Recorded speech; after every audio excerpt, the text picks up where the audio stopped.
आमच्या प्रिय बंधू भगिनींना येशूच्या नावाने आमचा नमस्कार. सर्वेश्वरा संगे सकाळ हा कार्यक्रमासाठी तुम्हा सर्वांना मी स्वागत करीत आहे. माझ्या प्रिय बंधू बहिणींनो, माझ्या मागे बघा, कितीतरी हाती पण ही बघा एकटी उभी आहे. आज पण किती वेळा आपण विचार करतो, मी एकटा आहे, मी अनाथ आहे. पण दिसायला हे अनाथ आहे, पण एकटे आहे. पण देवबापा कोणाला अनाथ सोडत नाही. योहान 14:18 येशूने म्हटलं, मी तुम्हाला अनाथ असे सोडणार नाही, मी तुमच्याकडे येईल. तुम्हाला अनाथ सोडणार नाही, मी तुमच्याकडे येईल. किती चांगलं वचन आहे बघा. किती वेळा आम्ही काय करतो, मी एकटा आहे, माझ्याबरोबर कोण नाही आहे, माझा विचार माझी काळजी कोण घेणार असं विचार आहे ना. आणि या सर्वेश्वर संगे सकाळी कार्यक्रमाला देवबा तुम्हाला सांगतो, पेत्रांची पहिली पत्री 5:7 तुमची काळजी घेणारा परमेश्वर एक आहे.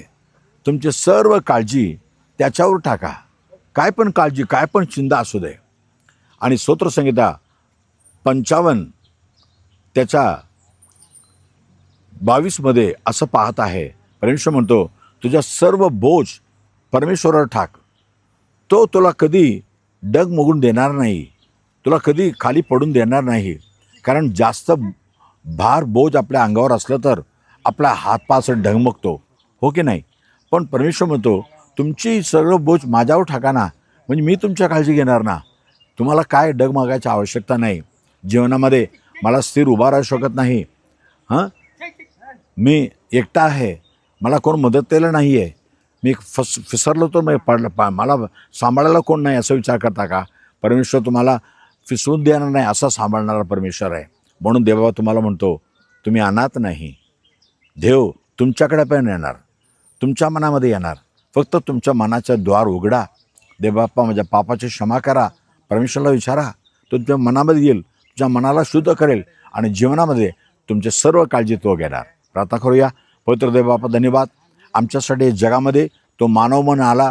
मानवाचं सगळं दुःख तुला ठाऊक आहे, सर्व काळजी तुला ठाऊक आहे.